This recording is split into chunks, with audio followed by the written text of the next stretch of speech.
Во пресрет на Европското првенство во кошарка дојдовме на еден тренинг на македонските кошаркари. Со нив разговаравме за омилените клубови, за тоа што би биле кога не би биле кошаркари и кои се нивните очекувања од претстојното првенство.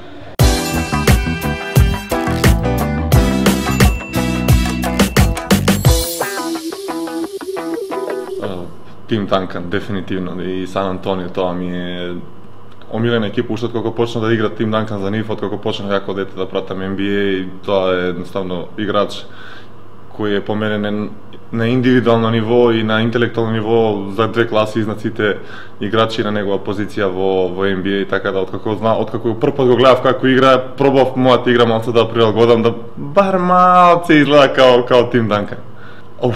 Стварно тешко прашање, затоа што откако знам за себе сум со баскет во рака, ама пошто е последниве неколку години сум многу голем љубител на филмови. Мислам дека би било нешто поврзано со, да кажеме, филмската индустрија. Сега со 2,10 тешко дека би бил глумец, ама можда нешто позади, дали некоја продукција, дали некој камерман, дали режисер, сигурно би било нешто поврзано со филмот. Има неколку.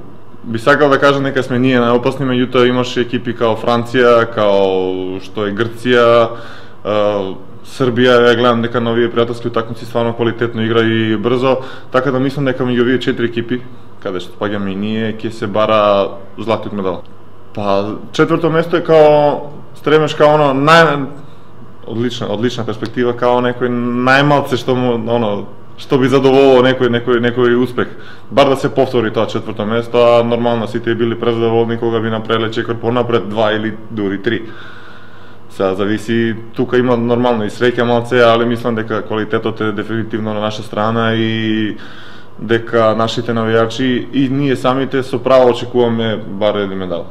Па као што кажа преска, значи стварно сакам да гледам филмови, поготоа кога имаме долги патувања, чести патувања, или гледам филмови или читам книги, а кога не сум на пат, тоа е нека така прошетка со друштво на кафенци и така тоа. Нема многу слободно време, така да се пробува да се искористи на максимален начин. Фудбал. Стварно, голем љубител сум на фудбалот и највише сакам да гледам надпревари од Лига на шампионите. Има голем фан сум на Манчестер Юнайтед и ги пратам верно као да играм јас за нив.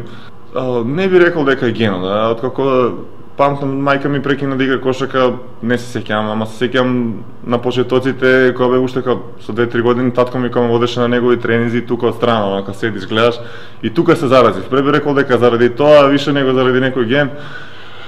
Ама дефинитивно откако знам за себе, кажав, се дружам со топката, ја сакам оваа игра, тоа е нешто што ме исполнува од најмало детство. Први сеќавање на мене се испред кошот кај Никола Карев, пошто сум ја дете од Карпош 3, тоа игралиште е моје, таму сите не знаат.